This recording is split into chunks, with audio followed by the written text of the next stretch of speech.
Good afternoon. Happy Friday to everyone. I'm absolutely delighted today. I was going to be doing the live weekly Q&A for service accommodation, holiday home owners, serviced apartments, Airbnb hosts, whatever industry you're in, we've got you covered. But I've got a super extra surprise for you today. I'm absolutely smiling from ear to ear because I've got one of our best, most amazing property managers at Pillow Partner, Becky, here. So I'm going to answer some of your questions, but I'm bringing in an expert here, bringing in an expert from the Pillow Partners team. Guys, if you're watching live on Facebook, LinkedIn, Instagram, YouTube, somewhere else that the team put it, please ask your questions. We're going to be focusing on Devon as an area. So between Becky and I, we're going to be answering all the questions that come in. So absolutely delighted to be answering your questions and doing the ones that we've got throughout the social media channels this week. But it's not just me. You've got someone even smarter than me this week, Becky. So while we're waiting the questions coming in, guys, if you're watching live, you can ask a question. If you happen to be watching on the replay across any of the channels and you didn't get your question answered, then Becky's details will be there. We will answer them and come back to you. So, Becky, I've dragged you on. We're just doing some team training at Pillow, and I've dragged you on. Introduce yourself. Tell us what area you cover. And yeah, just let people know what you do. So yeah, I'm Becky. We cover the South Devon area, though we do have a couple of properties in the North Devon area. So yeah. Perfect. So you're in it. It's a family business. So you and Matt are in it together. And again, just Matt does this with you as well, doesn't he? He's always in the training. Yeah, he does. Yeah, he's actually out doing it. He's on his way back from a clean in Barnstable at the moment. So I did just phone him before jumping on and going, can you join me? Right, fantastic, guys. I have pulled Becky on here. Guys, active property managers. It's why we don't interview them as often as I would like, because if you're a host watching this, Becky and Matt, a husband and wife team, are out working on properties. Matt's out and about on the road and Becky's here doing the property management from home. So if Becky needs to jump off, anytime we're doing training or doing these type of things, they're active property managers and they're not going to sit and chat to me over servicing their hosts and their guests. And it's a Friday, Becky, so we've got guest check-ins today. So I'd be very surprised if Becky didn't need to go and look after our hosts. But this is what we're trying to build with Pillow, is that we have people local, near to your properties, not working in call centres, not overseas Filipino VAs. By the way, shout out to all the Filipino VAs. They're fantastic. But we want someone that's been to properties. So yourself and Matt, any properties you manage, for the fully managed ones, you've been out, you know all the little things about the properties. You're personally visiting these properties, is that right? Yeah, we visit all of them about every 2 weeks, just so that we know what's going on, anything that needs sorting, fixing, repairing. Fantastic. So guys, listen, property managers out and about inspecting your property, not always doing meet and greets, but looking at your property. I think it's fantastic, and that's why I'm delighted to have Becky on. Okay, so we're going to pull in some questions. South Devon, at the moment, what's the furthest you would cover for property management? Because South Devon, it's a big old place, as is Devon. But if there's any hosts watching, what areas would you like to have properties fall in? Where would you like to go to? Anywhere throughout Torbay, as far as down as Dartmouth, Salcombe, yep. Or even going the other direction and going sort of Exmouth. Yep. And any of the coastline through the middle. So coastline properties. I do a lot of networking, a lot of events, and people always say, Scott, where's the best place that I should get a holiday home or a service accommodation? Where's the best place? Where should I invest my money to get an Airbnb unit? And my answer is always, and if you ask my team, you will get 25 different answers. I think we've got about 25 property managers. And the answer is different, because if you asked Emma in Glasgow, she would say, we'll go for the West End of Glasgow. Or if you asked Rory in Dundee or Lindsay down in Brighton, everybody would have their own answers, because there's a property manager in each area. So let's start discussing a little bit about Devon. What's some of the attractions for guests and hosts? Now, here's a question that's come in, the team have put up. Let me put on. What do you think makes Devon stand out as a holiday destination compared to other parts of the UK? Because when we first started Pillowing, we've been doing holiday home management as a company since 2006. But the classic holiday home areas were always Devon, Cornwall, and the Lake District and the Peak District in my eyes. Why is Devon so popular? Why that area of the country? I think because you've got such a fantastic coastline, but you're also generally from anywhere within Devon, you're not that far from the moors or the countryside. Yep. So you've got a bit of for everybody. It fits every guest type or contractor type. Yeah, lots of so if I think of Devon many years ago, classic holiday home area, always never struggled for bookings. This isn't a guess question. There's a little bit of a conflict with Devon in some areas and Cornwall for sure. Lots of people with second homes there. Again, I'm a big advocate of the holiday home industry. I think it supports people. It generates tourism money. It generates income. It supports towns and villages that would be dead otherwise. But what's the sentiment for people with second homes in Devon? Some people like it. Some people don't like it. Is it different per area, per city, per region? I would have said so. I mean, some areas that I think the holiday homes areas are great. I think sometimes people get a bit annoyed by people that have a second home but possibly don't visit it other than for themselves. So they don't use it as a holiday cottage. They use it just for their own benefits. And I think those are the ones that probably people struggle a little bit with. But actually, holiday homes, I think people understand. Yeah. And like I say, there's I've seen it not in Devon, places I've been actively involved in.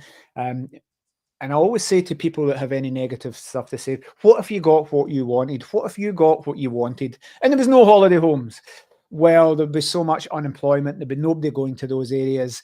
The thing about second homes and holiday homes they're not affordable housing. So the majority of your properties, we'll talk about the properties that you think would work very well in your area, but they're not going to be first-time buyer properties. They're not going to be social housing properties. They're probably kind of high-end cottage types. So if people got what they wanted, Becky, and it was taken away, and all the holiday homes were given over to the buyer's market, it wouldn't solve any social housing problems. It would just make people unemployed, really. That's my thoughts. Yeah, I'd agree with you. I mean, tourism brings a lot to the area. And Devon's a big place, so I'm generalising and categorising the whole place, but there'll be different towns and villages and cities, and it is massively different. So let's talk about why people come. Now, a question here from YouTube. Seasonal highlights for visitors like festivals, events, or nature-based activities. I don't know what they're thinking about there, but every area, I always joke and say there's in Lancashire, in the north of, in the Derbyshire Dales, there's always these weird things that people come far and wide for, like cheese rolling down hills and stuff like that. And there's always these mad Yorkshire villages with crazy traditions. Talk about the different things that happen in Devon while people come. Traditional stuff local to your region. I suppose for us, we've got national sporting. We've got Exeter Chiefs, which a lot of people will come to Devon for. We've also got Plymouth Argyle and the football, which is always around and about. What other things?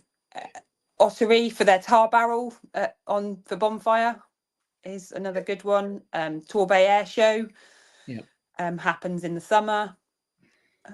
What else?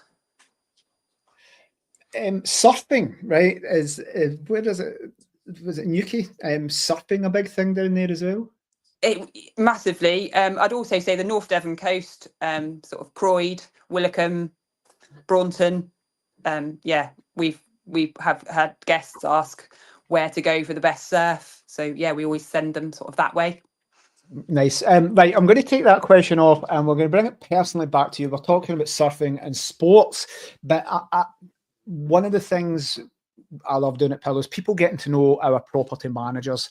And I kind of hate the term agent and managing agent and landlord because it's very transactional, but essentially we're business partners. The business is Pillow Partners, and I see every person that gives us a property as a business partner. It's a joint venture and it's 50-50.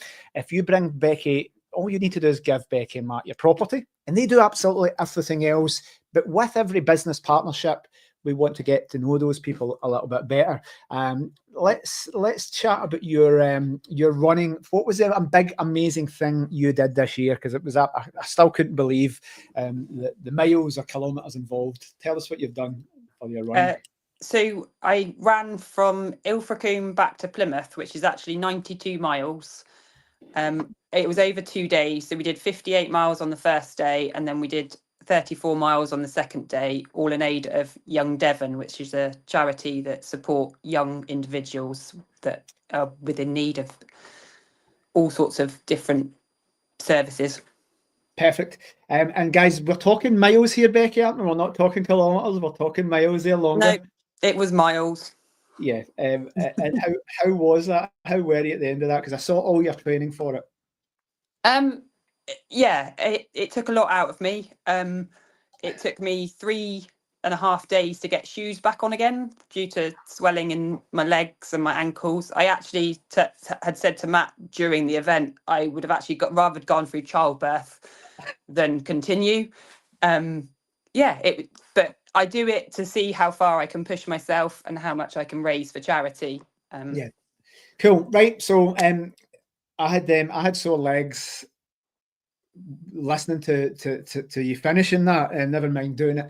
But let's quickly talk about the charity, because you did that, obviously a little bit of self-achievement, but the big driving force behind that was to actually do some good, some social impact and raise money and awareness. So let's continue that legacy on from the running and raise a little bit of awareness of that charity you were running for. Tell us about that. What about Young Devon? Yeah. I think they've been going for 75 years, but I don't think enough people know about them. I certainly hadn't heard about them until I went to a networking comedy night, and the CEO was there talking about the event and said about it, and then just put a leaflet on every table. And I said to Matt at the end of the night, I was like, that sounds like an interesting challenge. So just wanted to get involved, wanted to give back to the community. I do an awful lot of charity events for different charities, from riding 205 miles to Ultramans and Ironmans across Snowdonia, and just all sorts of different things. I'm always happy to help a charity in that needs a bit of extra help.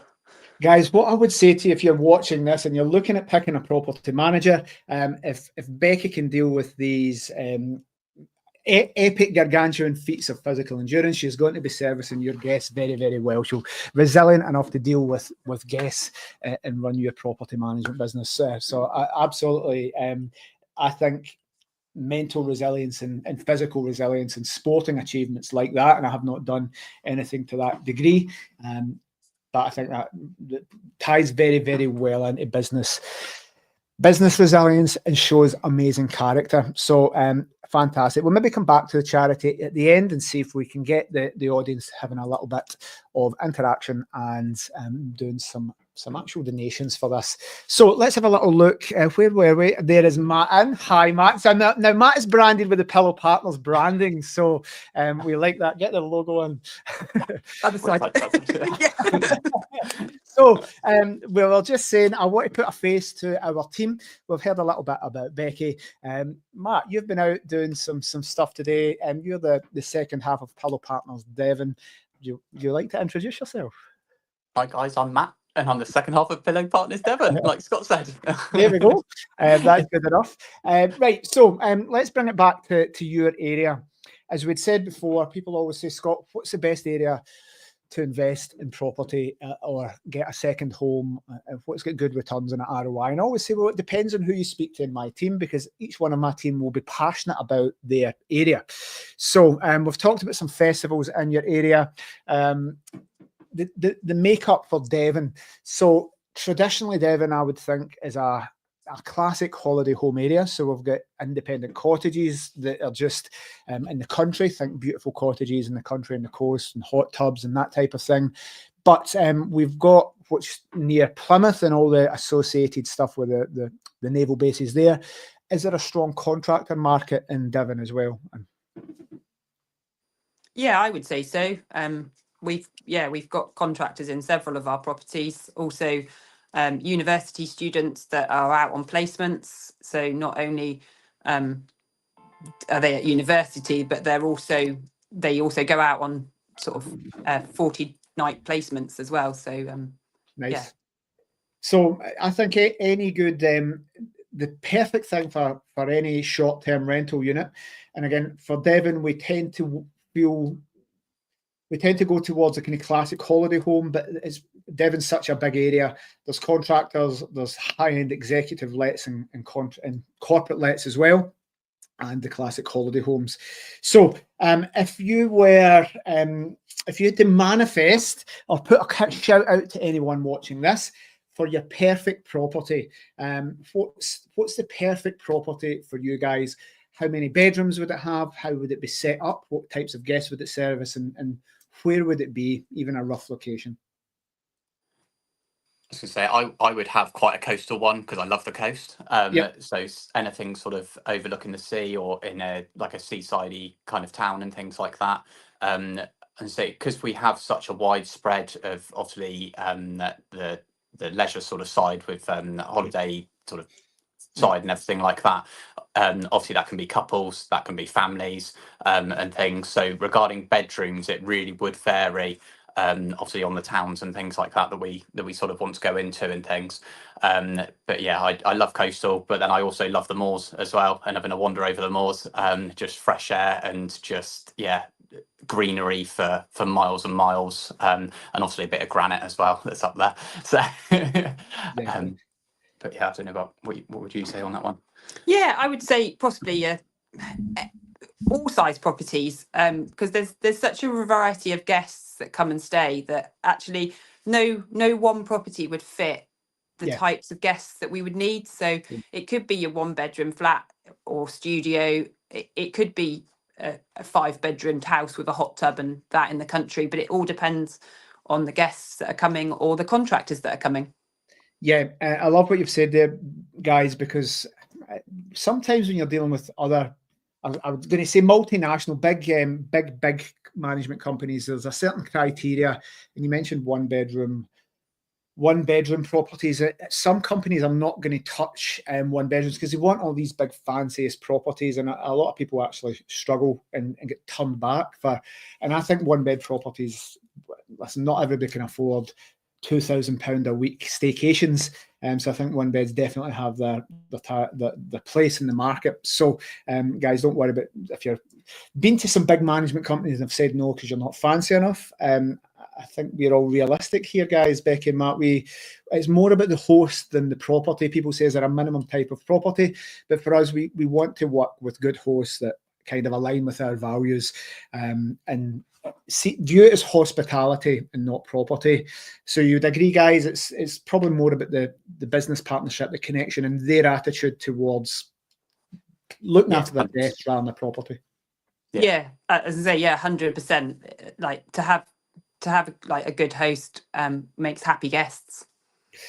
And I'll tell we've had some cracking properties over the last 2 decades, but the wrong type of hosts. They've came to us literally castles with 18 bedrooms, but they didn't have the right attitude. I genuinely think 95% of landlords shouldn't be holiday home hosts. They shouldn't be Airbnb hosts, shouldn't be service accommodation operators. They're looking at it property and maximising profit as opposed to delivering a good customer experience.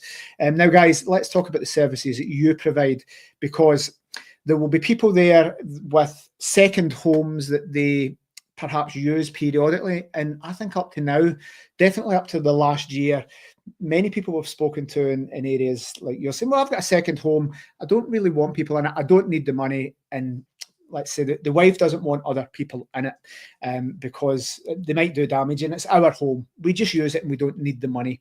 But I'm seeing a lot more people with second homes, especially from London and the home counties, saying, actually, for the first time ever, I would rent this out. And actually, there's a couple of reasons I say that's a good idea. One, it pays for that holiday home in its entirety. And if they don't need that money because they're super rich coming from London, they can actually use that to fund charitable activities or even overseas holidays. So guys, if a host was coming to you and saying, well, I've always been reluctant to do this, or I've had some bad experiences because it's our family home, we use it 5 times a year, we're happy for it to sit empty. What would you say to them to reassure them that you guys are going to look after it and the realities of renting a property to other people? And obviously we provide spot checks and things like that on them. We make sure that we go to a property at least every 2 months. I know that some, it's a good thing being a local property manager, because obviously there's other companies that will be in London where those owners are, but with the properties down sort of our way in Devon, and they won't get the sort of like the looking after, the eyes over and everything. Obviously we have good relationships with housekeepers and everything as well, which are obviously in the properties even more than what we are, and obviously they can advise on things and things like that, really. One question for you guys. If you were taking on a property and someone wanted to say that I would like to use it myself, would you stop them using it themselves for private use, or would you let them use it when they wanted? No, we'd definitely let them use it as they wanted to. Yeah, at the end of the day, it is their home. As much as it's a business, it's still their house and things. So yeah, and we've just sort of talk through with them, let them know if it's a busy period and things like that. But at the end of the day, if they would like to use it, then they're more than welcome to. Now that might seem like a strange question to the audience and you guys, but what I will the reason I asked that is there will be people watching this that said, really? My management company don't allow me to use my own property, or they charge them an extra percentage. You guys might know the extra percentage, we won't name names, but for other management companies, they charge their hosts 4%, or they're charging them money to stay in their own property. Again, it's not, we've never done that, and it's insane that owners would agree to that. But for many, many owners in the classic holiday home areas, they're contractually tied in that they can't use their own property. So that's why I asked you guys, I actually think it's great that when owners come to visit their own property, because if they never get to see it, they're not going to take your advice on the improvements. But your host coming to use their property is a positive thing, because they'll come and see it, and they'll probably come and bring some soft furnishings or agree to some painting or do something up because they've got some personal pride in it. So if MD's there with a second home, you guys would be delighted to look after it, make them money, and they can just block that out whenever they wanted, yeah? Yeah, 100%. And I'll ask you a technical question. It's different for each owner, but an owner can go into the calendar and see what bookings they've got and block it out for themselves if they wanted. Yeah. We've got a system called HostAway, and they're able to sort of see all of that on there, which is absolutely great, really. Cool. And again, I don't know how you will set this up for individual ones, but them being able to see what bookings they've got and future income is nice. They get full transparency for that, so they can phone up and get you to book it out themselves, but they can see the calendar. And guys, what I would say is, if what day is this? We called this on a Friday. Maybe if somebody didn't have someone in today and it was going to be free, you don't take same day bookings. No, not at the moment. So that eliminates last minute party bookings and stuff. So that's the smart thing. Some cities do, but we don't take last day bookings. So if someone wanted to move in today, they can't book it, which means if you're a host and you're sitting at lunchtime and think, should we just jump down to the holiday home? They can contact you guys. It'll all be ready. It'll all be cleaned. And if it isn't occupied, then that's when we suggest that they use it when it's not booked out. Yeah. Cool. Yeah. So, second holiday homeowners, you get full transparency. You can look at the calendar, you can block it out and plan it. If it is your holiday home, guys, you may want to use it for the peak times, like the kids' holidays at school, or Christmas and New Year. But what we always say to hosts, you're welcome to use your property, but remember that's going to reduce your income the more you use it. And we don't mind you using it super peak times, but that's the time you're going to make the most amount of money. But you'll work with hosts, get it ready. They can come, it's all nice and clean, and they can nip back to wherever they stay, and you'll get the cleaners to go in and make it perfect for the next guests. Yep, 100%. Remember, guys, if you've got a second holiday home, you can go and get that free holiday, and that's all written off against your tax. So it's absolutely beautiful if you plan it right. And Becky and Matt will tell you how to do that. Let's bring some audience questions in. Right, we're coming into December. Some areas really busy for Christmas markets and holiday trips and getaways, and people just getting away for Christmas and New Year. Classic holiday homeowners tend to have that bell curve of bookings, super high in the summer and tails off the start of the year and the end of the year. What kind of trends happen in Devon regards seasonal bookings and things that are happening? What are you guys seeing at this time? Is it quiet? Yeah, so obviously it is very seasonal, apart from obviously the contractors that come in as well. So obviously in sort of like your June, July, August, when the sea's nice and warm as well, and lots of people are wanting to sort of go that way. We get lots down here. Christmas time, obviously, we get some as well because there's quite a few Christmas markets around and things. And then, yeah, most of the other times it is sort of contractors and things like that, and like university students and things like Becky said earlier on placements. Mm-hmm. I was chatting to Edith, the Ayrshire property manager. We're on the coast. And she's most of her properties are actually booked out until the end of December for contractors, and then they're just taking a week or two off and then coming back in January. So that was good for us because that's a big chunk of income for all the hosts in that area. But the contractors are there. They leave for a few weeks. We get that high nightly rate for Christmas and New Year, and then the contractors move back. So if you've got units with contractors in, that's massive, guys. One thing I would say to anybody watching and potential hosts, people always say, I want contractors and I want long-term corporate lets. That's going to be holy grail for a lot of people, especially in cities, but it's very hard to get. You can get holiday home guests and tourist guests and leisure guests by putting it on Airbnb, booking.com, but you need a local presence. You guys go to networking, you are well known in the area. These contractor leads don't just fall into your lap. You guys work hard to get this and build your presence in the area to get leads above and beyond what a host would get themselves. Yeah, I was gonna say I'm always out networking, always out talking to people, and yeah, just exploring our area and finding more for our owners and hosts. I'm looking through because we've got a networking event here, and the Glasgow property manager was at the BNI this morning covering for someone, and she's actually just got a contractor booking for Glasgow from the BNI this morning, and she was there on Wednesday. So, and she gets a fair bit. So if you're using a management company with a VA in the Philippines, they ain't getting you contractor bookings. They're not going to local network and they're not known. It's a phone number. If you're using a big, massive company, who is looking after your properties, guys? Who do you phone? Who's the person that you phone? Has that person ever been to your property? And there's a good chance that the person is either other side of the country, hasn't ever been to your property, maybe the other side of the world. And do you get consistency? Do you get a personal?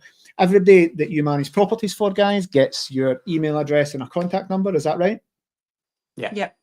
Personal mobile numbers as well.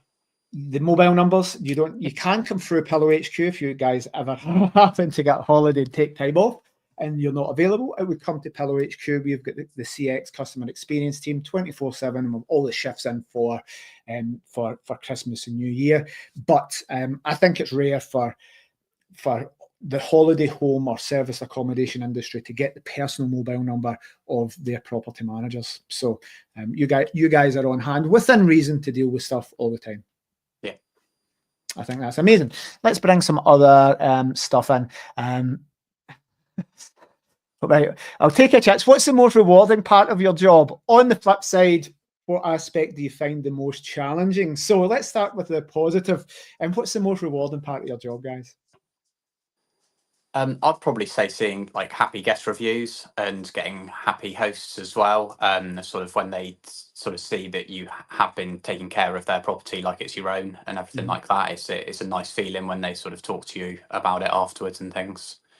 That's probably my high of it, I'd say. Yeah, I'd say getting good guests, like getting the guest reviews back and that, and knowing that actually what you're doing is the right thing for guests. And I suppose it's making them happy as well, isn't it? You know, it's they've enjoyed their holiday to actually write a review as well. And I love the fact that you guys have said guests, because I think it was a mistake, and I'll take responsibility for this. The first few years of Pillow, our focus was on the hosts and getting hosts on, building the business. We mentioned in an earlier call, Becky, the first core value for the first few years was make it happen. It was growing the business. And the last 3 years, it's been stronger together. So on the back of the shirts, it's on the pen. But actually, the hosts are, and not to be disrespectful to hosts, but if we did what hosts wanted all the time, it would lead to bad reviews. By the nature of you guys focusing on servicing the guest, it's actually better for the hosts. So I love that you guys have focused on the guests rather than just, oh, we've got property and we look after our hosts and make them lots of money. But that will be a side effect of you guys getting good reviews, working the algorithms and all the portals to reply to people fast, and getting back to people constantly booking properties, getting those good reviews on Airbnb and booking.com. That will make the host more money than doing what the host wants. So it makes me super happy that you didn't even mention the hosts there. But a lot of management companies pander to the host. I used to look after hosts too well, but we did what they wanted, and they would be coming from a profit margin, a landlord property investor point of view in a lot of instances. But my team's focus is to make the guests happy, because if we can get those good reviews, it's going to filter up and make you a lot more money than, you know, just focusing on profit. The way to maximize your profit, guys, is to service your guests very, very well and get good reviews, get them talking about you, get them coming back, get them referring. So fantastic. Right, okay. Not to put it in a downer, but what's the most challenging part of being a property manager for short-term rentals? Do you reckon You can say there's no challenging part, and it's brilliant working at Pillow, and it's a great team. You can say that.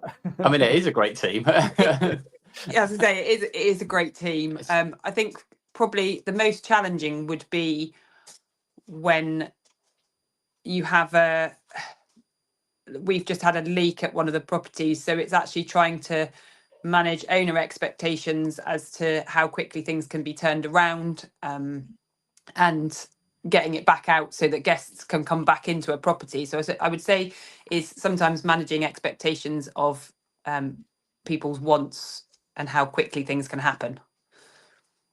Yep. As Definitely. much as you try to be as transparent with them and sort of, you know, let them know the timescales and things like that, that obviously you're speaking to the builders and things like that and the contractors and letting them know and things. And yeah, I know what you mean. There's we're actually holding a networking event. I was just speaking at, I'd say, one of our competitors in Glasgow, but we see everybody as partners really. But one of our competitors who also owns a cleaning company, and we were chatting business owner to business owner. Lisa and I'll interview her next week. But like I said, we're all friends with our competitors, but we're talking just how many moving parts. She has a cleaning company as well, and the property management company. And people don't realize, in comparison to normal rentals with a tenant in place, you can get boilers fixed in a few days and tenants will be fine with that. But with serviced accommodation, these guys, if something happens tonight, they're on a Friday night, they're just going to be abandoning date night and their dinners to get things sorted. And you need to move very, very fast, because a couple of hours is an eternity for a guest without heating. So there's so many working parts. I just think these guys, everybody works super, super hard. So many working parts, things can go wrong, out with our control, but the guys are obviously working hard to do stuff there. Right, I'm going to put in a little question here that's came up. Let me just, somebody's asked on my YouTube. can you help with pricing and projections? And I know the person that asked that because they were chatting about Devon earlier before this call, and they don't know the area. They're property investors, they don't want to go in cold. What if somebody's got a property? You can obviously take that over. That's brilliant. But what if somebody comes to you and says, I don't really know anything. Can you guys set it up? Can you do me pricing projections? Can you do me the feasibility to make sure that that property works? What would you do for somebody in that instance? Can you help them?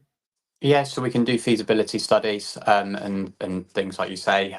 We've got obviously programs and things like that we can go on to get all of like the pricing within the areas and sort of like understand the occupancy levels and things like that in the area. So yeah, we can definitely help out with that. Local knowledge, guys, does a massive thing. A lot of people buy deals and properties off sourcers. There's a little bit of a conflict of interest, and a lot of the rent-to-rent deals we've seen, guys, have figures that make absolutely no sense in reality.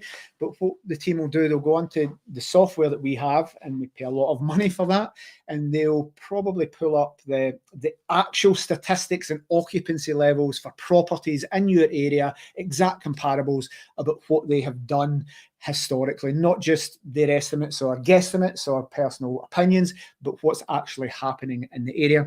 So if we picked an area, there'll be hundreds of comparables, and they will personalize that report. They'll put a little bit of knowledge into it, a little bit about the area, personal experience, but the numbers that they will be projecting will be based on actually what's happening in the industry. And guys, I think we use artificial pricing software, Price Labs, as well.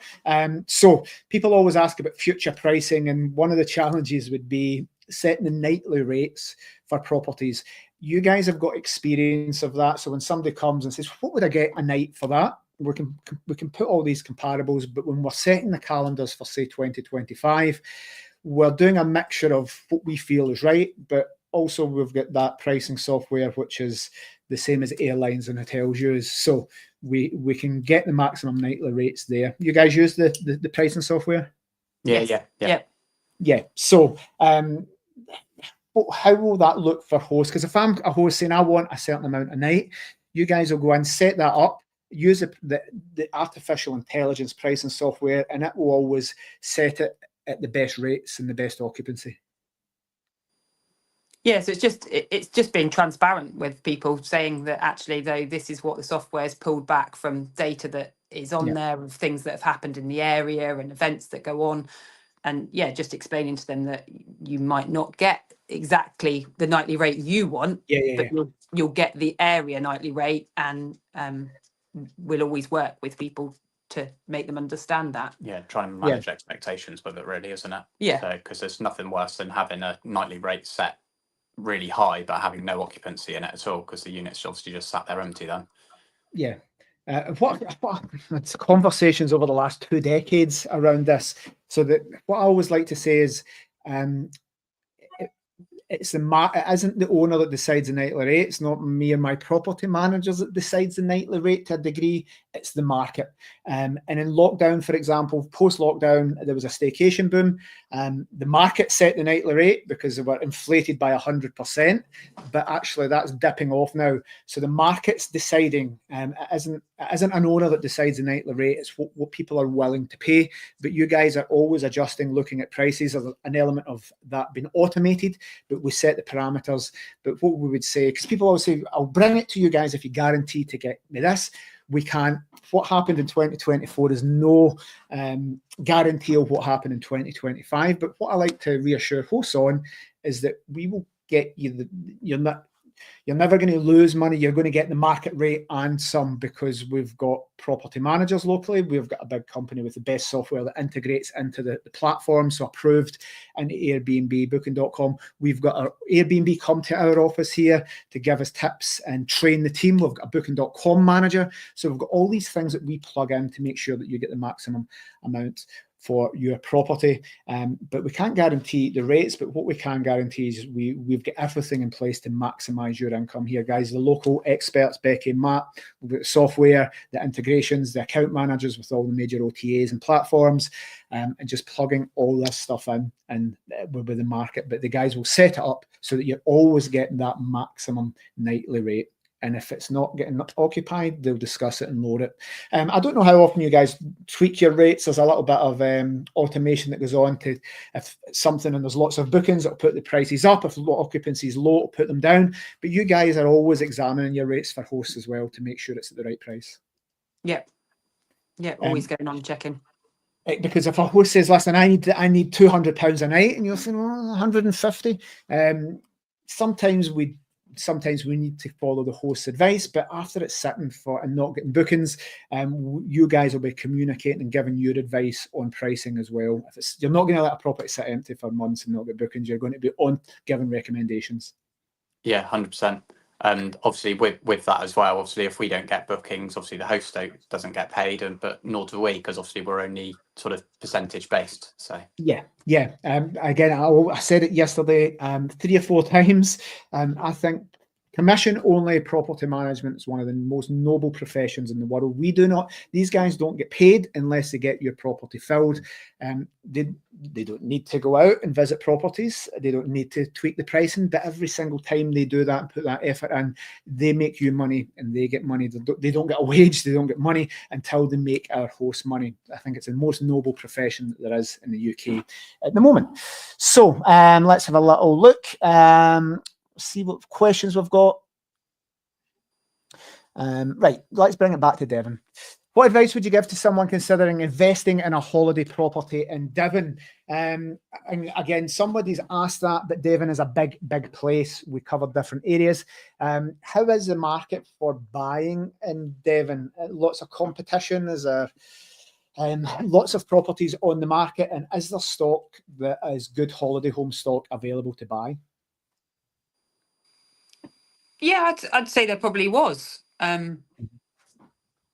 there is quite a lot of competition out there at the moment. There's quite a lot sort of on the market. Obviously everyone knows how the market's sort of gone lately, where it's sort of gone up and spiked and then sort of come back down slightly as well.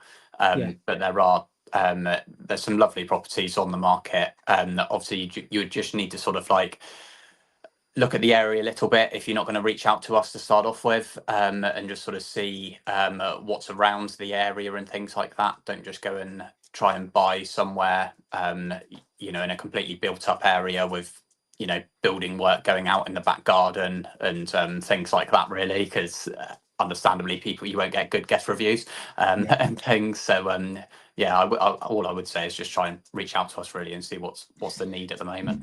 And what I will say, that all the team, if you phone up HQ or come across MDLs to say that's not my area, I'll refer you to the local property manager.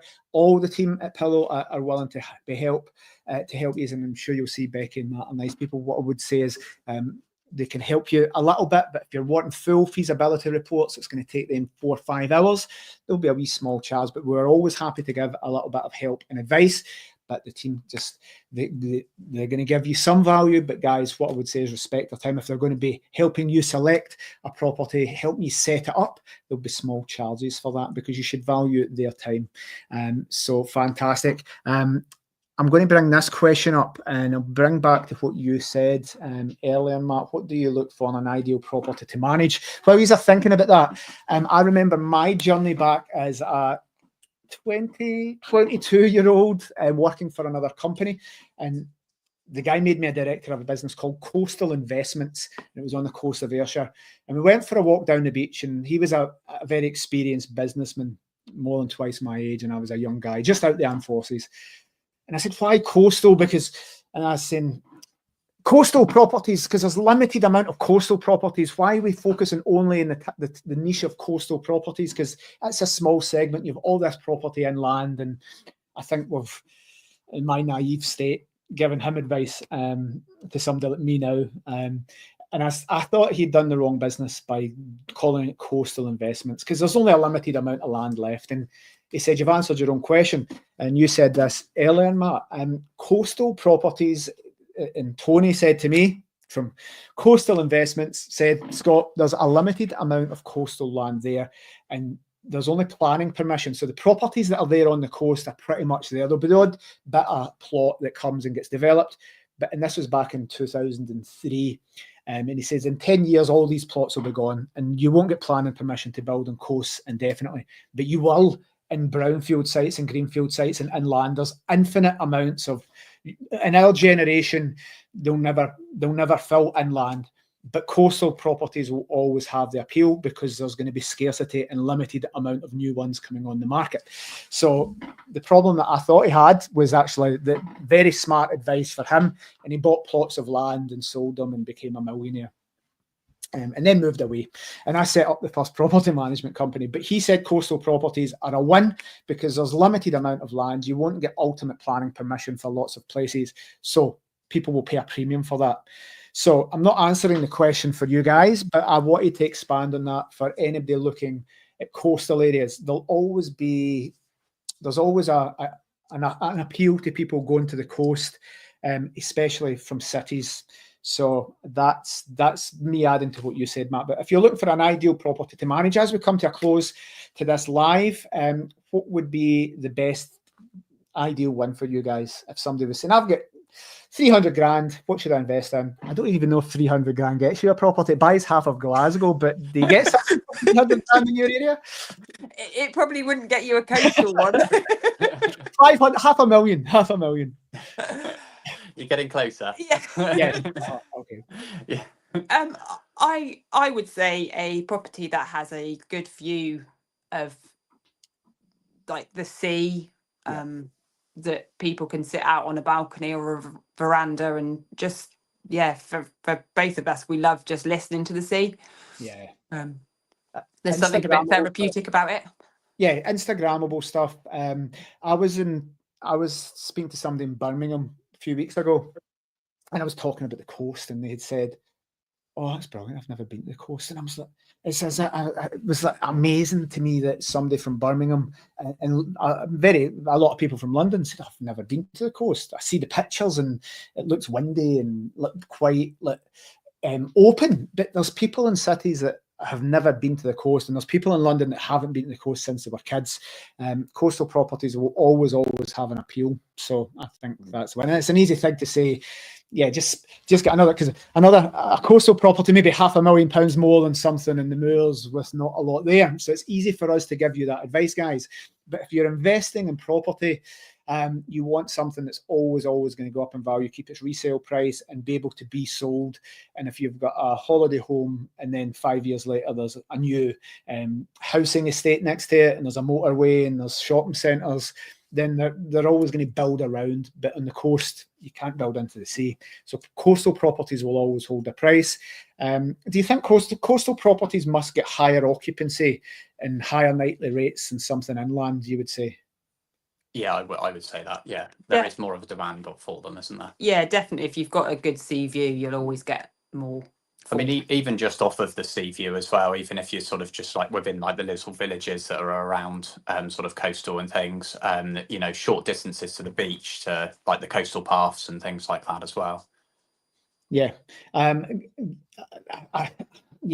think it's easy for me to say coastal, but when we're looking at future-proofing businesses, guys, when we're looking at solid property investment, and it's different in Devon than it would be in some areas, because we'd be talking about rent-to-rents, owners with limited budgets, people convert and buy to lets. But in this area, and the target audience we are going for, quality holiday homes here that fit in traditional areas where the neighbours and the communities actually welcome you in and say, well, we're happy this is a holiday home. We're coming towards the end of 2024 as we record this. Licensing will be coming in. So there will be challenges. You want a property that's going to be future-proof, guys. So we definitely don't want to be buying something and cutting a few quid and cutting a few corners, and then it doesn't get a license, or it's just not going to rent against the other competitors there. So we always look at future-proofing the business. Becky and Matt will go into that in a lot more detail. They're not just there to manage your property, they're there to set it up, and they will take you from absolutely looking for a property, and you can send those guys Rightmove links, and they'll give you analysis and pricing and projections. Also, guys, if you're looking for mortgages, the team are very good. We've got lots of software. And I'm not saying our word is taken by all mortgage companies, but guys, if Becky and Matt are doing an in-depth pricing projection or feasibility study for you, and it's taking 5 hours minimum, that report is good enough to get mortgages on in a lot of instances. If you're just pulling statistics and making stuff up. That's not enough for you to get funding for. But when these guys do it in our software and all the projections, we're taking statistics from the actual market.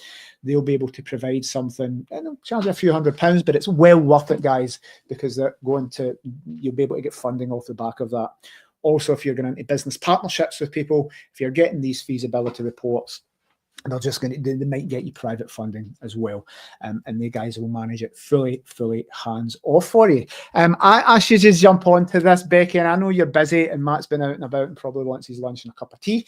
So I want to finish up there, guys. Anything you wanted to say to anybody, because I think you guys are brilliant. I'm happy to have you on. I'm proud to have you guys as part of the Pillar Partners team. And if we get any leads in, I'm more than happy to send them over to you.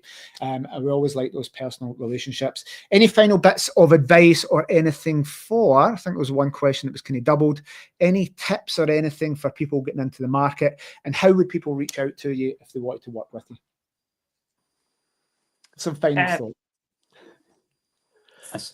I was going to say you can reach out to us on social media, either contacting us sort of emails, just southdevon@pillowpartners.co.uk. You can reach out to head office, which obviously you can find on just the internet, Google and things. If you wanted to speak to someone in head office as well to start off with. But yeah, I was gonna say, always, we're both on Facebook, so just drop us a DM, and happy to have a coffee and a chat if you've got any questions that you would like answered. And I'll get the team to put all the details under this. But what I would say is, and you've heard that already, that Becky and Matt will be happy to come and meet you at the property. So any work they're doing with you, they'll come to the property and they'll give you their personal advice, and you're getting their personal contact details. And once you're business partners with them, you won't need to contact them in evenings and weekends, because they'll be dealing with guests and dealing with your business. You won't need to contact them, but the guys, you're getting their personal mobiles and email addresses. And I just think in a world of automation and call centres and outsourcing to overseas, it's a very, very rare thing. So guys, thank you very much for your time. If you're looking to invest in that area, if you have a second home or you've got a holiday home, maybe two different things. One, you've got an agent that you think, I'd actually love Becky and Matt to manage. I think they do a better job than what we currently have. Or you're self-managing and you want to step away and you've just never found that company you can trust. I would ask you to put your trust in Becky and Matt. They're local, they're there, they're contactable, they're not going anywhere. So thank you for your time, guys. I'll let you go on. Thank you very much for everyone that's asked questions. If you happen to be watching this on a replay, guys, and you didn't get your questions answered, southdevon@pillowpartners.co.uk, or reach out to the social media channels and I will connect you with Becky and Matt. Thank you, guys. thanks, Cheers. Scott. Take care. Have a nice afternoon. See you next week. Bye. See you next week. See you for the Christmas party. Bye. Yeah. Hey.